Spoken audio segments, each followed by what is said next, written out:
If you are just jumping in, this month we have been talking about what mindfulness looks like in real life chaos.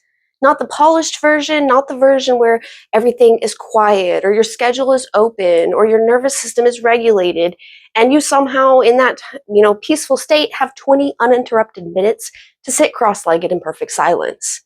I mean real life. The version where your phone won't stop buzzing, where someone everywhere, somebody needs something from you, where your body feels tight, your thoughts feel loud, and even though technically nothing may be chasing you, your system is acting like there is. And if you found your way to this video today, there's a decent chance you're not looking for inspiration. You're probably looking for relief. I got you, friend. Hello and welcome to Torches Yoga and Mindfulness. I'm Lauren and I'll be your coach. If you're curious about mindfulness, healing, and practical habits that actually work, you're in the right place because here we focus on simple but powerful practices grounded in ancient wisdom and modern science to care for both our mind and body. So make sure you hit the like and subscribe before you go so you don't miss what's next.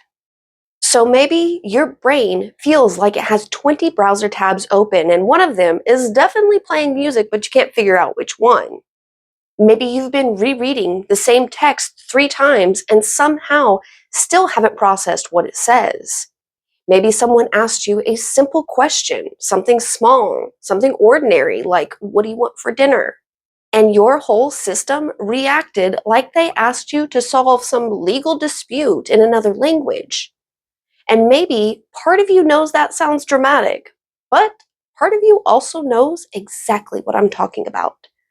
When our nervous system gets overloaded, it doesn't always look dramatic from the outside.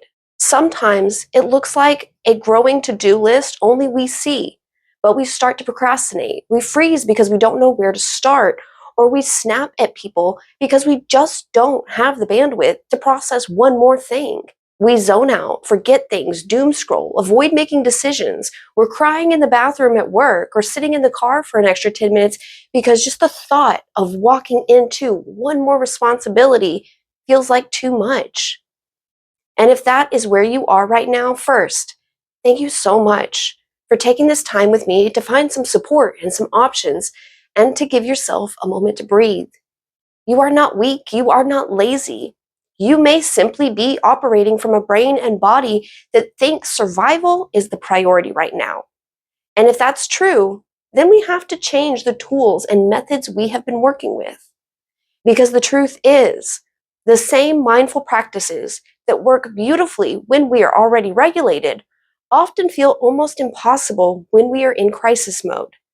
So today, I want to talk about why that happens, what's actually going on inside your brain when everything feels like too much, and most importantly, what actually works when calm is nowhere to be found. So first, let's talk about what I mean when I say crisis mode, because I don't necessarily mean a life or death emergency. I mean those seasons of life where maybe it's just a couple of days where your system starts treating everyday life like it's one long thread. Maybe there's financial pressure, relationship stress, health concerns, or grief. Maybe there are too many responsibilities stacked on top of each other for too long. Maybe there isn't big catastrophic things happening, but it's just been months of continually pushing through, just constantly handling one more thing and another and another. Sometimes that's where crisis mode begins, not with a dramatic breakdown, just the overwhelming overload. And when that happens, our brains literally start shifting priorities. One of the parts of the brains of our brain that becomes more active during stress is the amygdala. Think of it like your internal guard dog. Its job is to detect danger, scan for threat, and prepare your body to respond. That system is incredibly useful when there's actual danger, but it doesn't just respond to physical threats. It responds in the same way for everyday things like uncertainty, conflict, rejection, loss, pressure, deadlines, feeling trapped, or feeling like there's too much and no clear way through. And when that alarm system gets loud enough, Another part of the brain, the prefrontal cortex, the part responsible for planning, decision making, emotional regulation, and perspective taking, well, it starts getting less of the spotlight. So suddenly you're actually not imagining it or being dramatic when you say, I can't think straight, I can't focus. I know what I should do, but I can't make myself do it. That's not a character flaw, that's biology. Our system is shifting resources away from long term thinking in the PFC and towards immediate survival. And the really frustrating part is that from the outside to everyone else, it just looks like we're falling behind. And this is where a lot of us quietly start blaming ourselves. We hear things like, just do it, just breathe, just meditate, just be present. And when those things don't work, we assume we are the problem.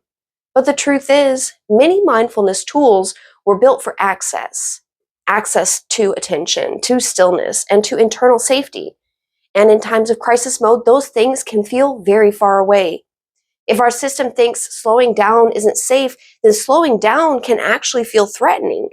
That's why some people sit down to meditate, and instead of feeling calm, they feel irritated, restless, emotional, numb, or like they immediately want to get up.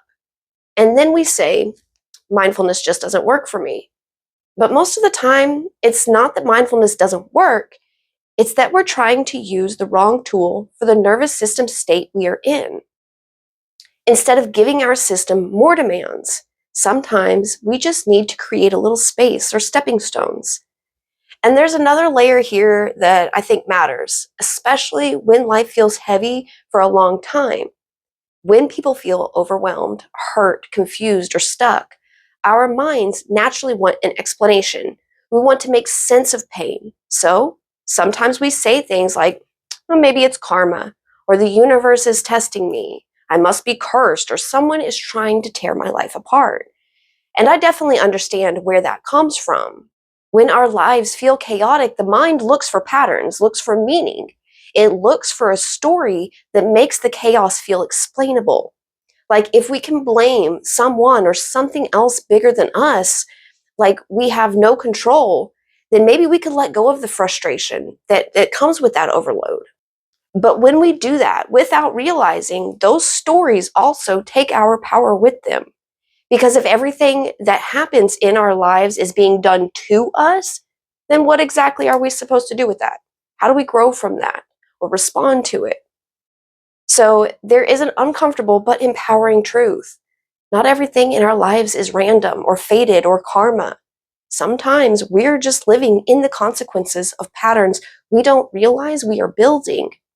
Sometimes we ignore the red flags. We choose comfort over honesty. And sometimes we stay too long. Avoiding hard conversations, or we overcommit. We neglect our body or ignore what we already know deep down. And that's not shame, that's being human. That's what living in this modern world looks like sometimes. But if we can be honest enough to see where our choices, our patterns, or our autopilot brought us here, then we can also recognize something powerful. We are not powerless in what comes next, and that matters because mindfulness is not just about calming down, it's also seeing clearly enough to stop abandoning ourselves in the same places. So if sitting still feels impossible right now, without zoning out entirely, what can help? What helps is not forcing stillness, but giving our systems small moments of safety that it can actually believe. And that often starts with the outside world. Instead of closing your eyes, we open them. Look around the room you are in now. Not quickly, and not in a way to search for something that needs to be addressed, but just to notice. Maybe there is a shadow on the wall, sunlight coming through a window, a soft blanket, or a crack in the ceiling, a cup or a plant. This may seem almost too simple, but when your brain is scanning internally for problems, gently orienting to your physical environment tells your nervous system we are here. We are not in yesterday, we're not in tomorrow, even though our thoughts may be, but we are here. And sometimes that's the first sliver of light. And then we can gently come back to the body. Not a full dramatic body scan, relaxing every muscle, just gently noticing. Can you feel your feet on the floor? Can you feel the support beneath you? Can you feel your hands resting on your lap or holding your phone right now? Just one point of contact, that's all. Because in overwhelm, less is more. And then from there, we begin naming and labeling. This feels like pressure. This feels like fear. This feels like urgency. And when we name what's happening, we often create just enough space between us and the spiral. Not enough to solve everything, but enough to remember that we are experiencing this. We are not the chaos. We are not the overwhelm or the forgotten tasks. And that distinction will change everything. So that's what we do when the chaos has taken hold. We scan our environment, just noticing what is there. We notice a point of connection in our body. We label a feeling or thought. If your brain has been in crisis mode lately, if everything feels louder, harder, heavier, or more urgent than it used to, I hope today gave you something more than advice. I hope it gave you some understanding, because understanding changes the conversations we have with ourselves. And from there, awareness creates choice, and choice creates change. But that change isn't going to happen overnight or all at once. It's going to happen moment by moment, breath by breath, and choice by choice. And if all you do today is notice one pattern or slow down 10% or catch yourself before disappearing into autopilot again, that all matters. That counts. And that is the work. In our next video, I will walk you through a breathing practice designed specifically for overwhelmed systems, not to force calm, but to create just enough space for your mind to come back online. Friend, thank you so much for sharing a piece of your day with me. Stay present, stay kind to yourself, and I will see you soon.